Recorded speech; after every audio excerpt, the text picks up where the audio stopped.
Contaron que habían visto al tifus vadeando el río sobre un caballo negro desde la otra banda donde aniquiló al pueblo de Saila, a esta banda en que vivíamos nosotros.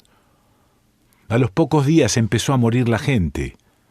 Tras del caballo negro del tifus pasaron a esta banda manadas de cabras por los pequeños puentes. Soldados enviados por la subprefectura incendiaron el pueblo de Saila, vacío ya, y con algunos cadáveres descomponiéndose en las casas abandonadas. Saila fue un pueblo de cabreros y sus tierras secas solo producían calabazas y arbustos de flores y hojas amargas. Entonces yo era un párvulo y aprendía a leer en la escuela. Los pequeños deletreábamos a gritos en el corredor soleado y alegre que daba a la plaza. Cuando los cortejos fúnebres que pasaban cerca del corredor se hicieron más frecuentes, la maestra nos obligó a permanecer todo el día en el salón oscuro y frío de la escuela. Los indios cargaban a los muertos en unos féretros toscos y muchas veces los brazos del cadáver sobresalían por los bordes. Nosotros los contemplábamos hasta que el cortejo se perdía en la esquina. Las mujeres iban llorando a gritos, cantaban en falsete el ayataki, el canto de los muertos. Sus voces agudas repercutían en las paredes de la escuela, cubrían el cielo. La plaza era inmensa. Crecía sobre ella una hierba muy verde y pequeña, la romesa. En el centro del campo se elevaba un gran eucalipto solitario. A diferencia de los otros eucaliptos del pueblo, de ramas escalonadas y largas, este tenía un tronco ancho, poderoso, lleno de ojos y altísimo. Pero la cima del árbol terminaba en una especie de cabellera redonda, ramosa y tupida. «Es hembra», decía la maestra. La copa de ese árbol se confundía con el cielo. Cuando lo mirábamos desde la escuela, sus altas ramas se mecían sobre el fondo nublado o sobre las abras de las montañas. En los días de la peste, los indios que cargaban los féretros, los que venían de la parte alta del pueblo y tenían que cruzar la plaza, se detenían unos instantes bajo el eucalipto. Las indias lloraban a torrentes. Los hombres se paraban casi en círculo con los sombreros en la mano y el eucalipto recibía a lo largo de todo su tronco, en sus ramas elevadas, el canto funerario. Después, cuando el cortejo se alejaba y desaparecía tras la esquina, nos parecía que de la cima del árbol caían lágrimas y brotaba un viento triste que ascendía al centro del cielo. Por eso la presencia del eucalipto nos cautivaba. Su sombra, que al atardecer tocaba al corredor de la escuela, tenía algo de la imagen del helado viento que envolvía a esos grupos desesperados de indios que bajaban hasta el panteón. La maestra presintió el nuevo significado que el árbol tenía para nosotros en esos días y nos obligó a salir de la escuela por un portillo del corral al lado opuesto de la plaza. El pueblo fue aniquilado. Llegaron a cargar hasta 3 cadáveres en un féretro. Adornaban a los muertos con flores de retama, pero en los días postreros las propias mujeres ya no podían llorar ni cantar bien, estaban roncas e inermes. Tenían que lavar las ropas de los muertos para lograr la salvación, la limpieza final de todos los pecados. Solo una acequia había en el pueblo. Era el más seco, el más miserable de la región por la escasez de agua, y en esa acequia, de tan poco caudal, las mujeres lavaban en fila los ponchos, los pantalones haraposos, las faldas y las camisas mugrientas de los difuntos. Al principio lavaban con cuidado y observaban el ritual estricto del pinchcay, pero cuando la peste cundió y empezaron a morir diariamente en el pueblo, Las mujeres que quedaban, aun las viejas y las niñas, iban a la acequia y apenas tenían tiempo y fuerzas para remojar un poco las ropas, estrujarlas en la orilla y llevárselas resumando todavía agua por los extremos. El panteón era un cerco cuadrado y amplio.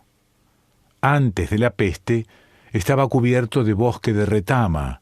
Cantaban jilgueros en ese bosque, y al mediodía, cuando el cielo despejaba, quemando al sol, las flores de retama exhalaban perfume.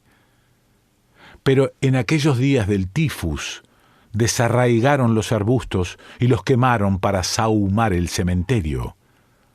El panteón quedó rojo, horadado, poblado de montículos alargados con 2 o 3 cruces encima. La tierra era de arcilla roja, oscura. En el camino al cementerio había 4 catafalcos pequeños de barro con techo de paja. Sobre esos catafalcos se hacían descansar a los cadáveres, para que el cura dijera los responsos. En los días de la peste, los cargadores seguían de frente. El cura despedía a los muertos a la salida del camino.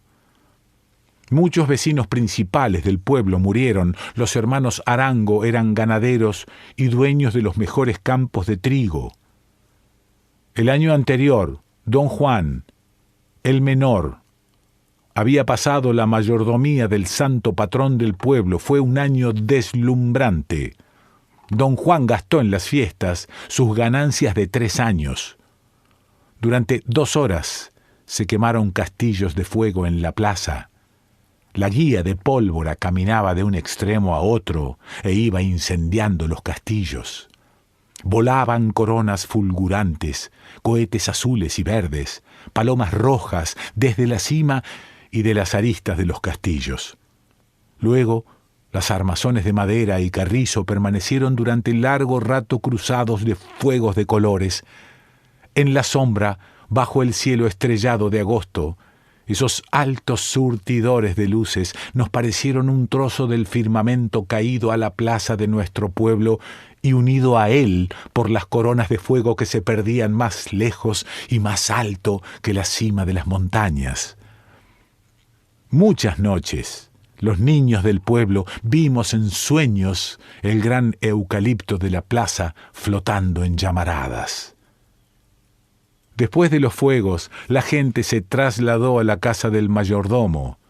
Don Juan mandó poner enormes vasijas de chicha en la calle y en el patio de la casa para que tomaran los indios, y sirvieron aguardiente fino de 1 docena de odres para los caballeros. Los mejores danzantes de la provincia amanecieron bailando en competencia por las calles y plazas. Los niños que vieron a aquellos danzantes los imitaron. Recordaban las pruebas que hicieron, el paso de sus danzas, sus trajes de espejos ornados de plumas, y los tomaron de modelos y bailaron en las escuelas, en sus casas y en las eras de trigo y maíz, los días de la cosecha.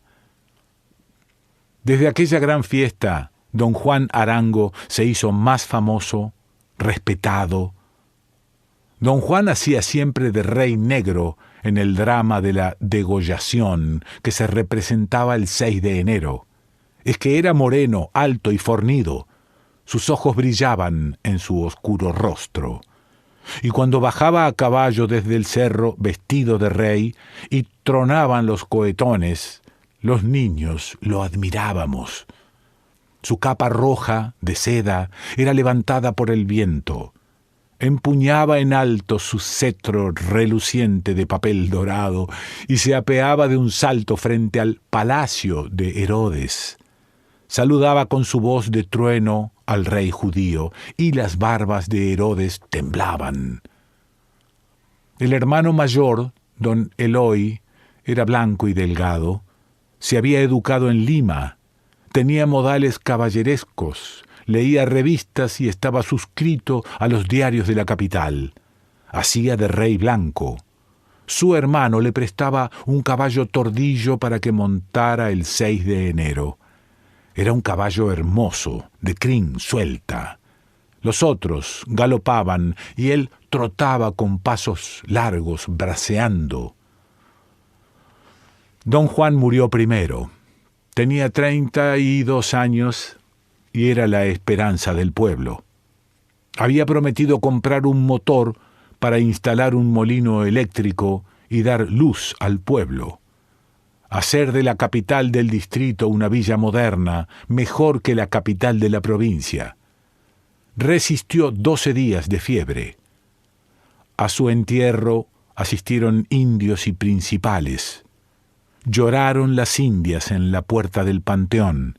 Eran centenares y cantaron a coro.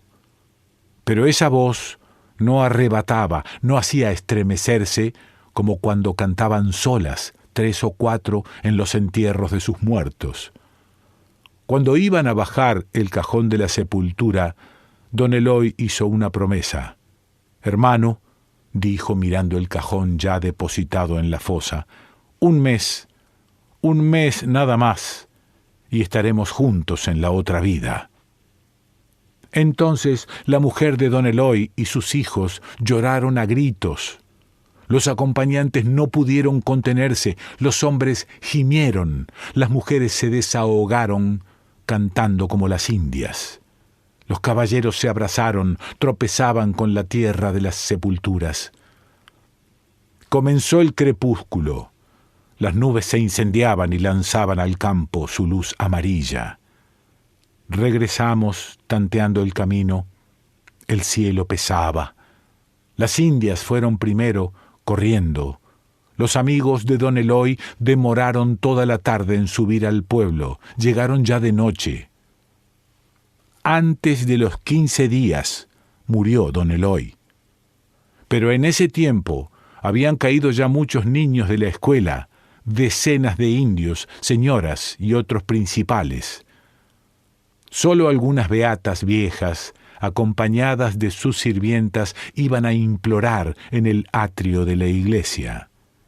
Sobre las baldosas blancas se arrodillaban y lloraban, cada una por su cuenta, llamando al santo que preferían en quechua y en castellano. Y por eso nadie se acordó después cómo fue el entierro de don Eloy. Las campanas de la aldea, pequeñas, pero con alta ley de oro, doblaban día y noche en aquellos días de mortandad. Cuando doblaban las campanas y al mismo tiempo se oía el canto agudo de las mujeres que iban siguiendo a los féretros, me parecía que estábamos sumergidos en un mar cristalino en cuya hondura repercutía el canto mortal y la vibración de las campanas. Y los vivos estábamos sumergidos allí, separados por distancias que no podían cubrirse, tan solitarios y aislados como los que morían cada día. Hasta que una mañana, don Jáuregui, el sacristán y cantor, entró a la plaza tirando de la brida al caballo Tordillo del finado don Juan. La crin era blanca y negra, los colores mezclados en las cerdas lustrosas. Lo habían aperado como para un día de fiesta. 200 anillos de plata relucían en el trenzado. El pellón azul de hilos también reflejaba la luz. La montura de cajón, vacía, mostraba los refuerzos de plata. Los estribos cuadrados, de madera negra, danzaban. Repicaron las campanas, por primera vez en todo ese tiempo. Repicaron vivamente sobre el pueblo diezmado. Corrían los chanchitos mostrencos en los campos baldíos y en la plaza. Las pequeñas flores blancas de la salvia y las otras flores aún más pequeñas y olorosas que crecían en el cerro de Santa Brígida se iluminaron. Don Jáuregui hizo dar vueltas al Tordillo en el centro de la plaza junto a la sombra del eucalipto. Hasta le dio de latigazos y le hizo pararse en las patas traseras manoteando en el aire. Luego gritó con su voz delgada, tan conocida en el pueblo: «Aquí está el tifus, montado en el caballo blanco de don Eloy. Canten la despedida, ya se va». ya se va. Habló en quechua y concluyó el pregón con el aullido final de los jarauis, tan largo, eterno siempre. El tifus se está yendo, ya se está yendo, y pudo correr. Detrás de él espantaban al tordillo algunas mujeres y hombres emponchados, enclenques, miraban la montura vacía detenidamente y espantaban al caballo. Llegaron al borde del precipicio de Santa Brígida junto al trono de la Virgen. El trono era una especie de nido formado en las ramas de un arbusto ancho y espinoso de flores moradas. El sacristán conservaba el nido por algún secreto procedimiento. En las ramas retorcidas que formaban el asiento del trono no crecían nunca hojas, ni flores, ni espinos. Los niños adornábamos y temíamos ese nido y lo perfumábamos con flores silvestres. Llevaban a la Virgen hasta el precipicio el día de su fiesta. La sentaban en el nido como sobre un casco, con el rostro hacia el río, un río poderoso y hondo de gran correntada, cuyo sonido lejano repercutía dentro del pecho de quienes lo miraban desde la altura. Don Jáuregui cantó en latín una especie de responso junto al trono de la Virgen. Luego se empinó y bajó el tapaojos de la frente del tordillo para cegarlo. «¡Fuera!», gritó. «¡Adiós, calavera, peste!». Le dio un latigazo y el tordillo saltó al precipicio. Su cuerpo chocó y rebotó muchas veces en las rocas, donde goteaba agua y brotaban líquenes amarillos. Llegó al río. No lo detuvieron los andenes fluidos del abismo. Vimos la sangre del caballo cerca del trono de la Virgen en el sitio en que se dio el primer golpe. «Don Eloy, Don Eloy, ahí está tu caballo. Ha matado a la peste en su propia calavera. Santos, santos, el alma del tordillo, recibid, nuestra alma es salvada. Adiós, Millahuay, Espidillay. Espirillahuay, decidme adiós, despedidme». Con las manos juntas estuvo orando un rato el cantor en latín, en quechua y en castellano. José María Arguedas.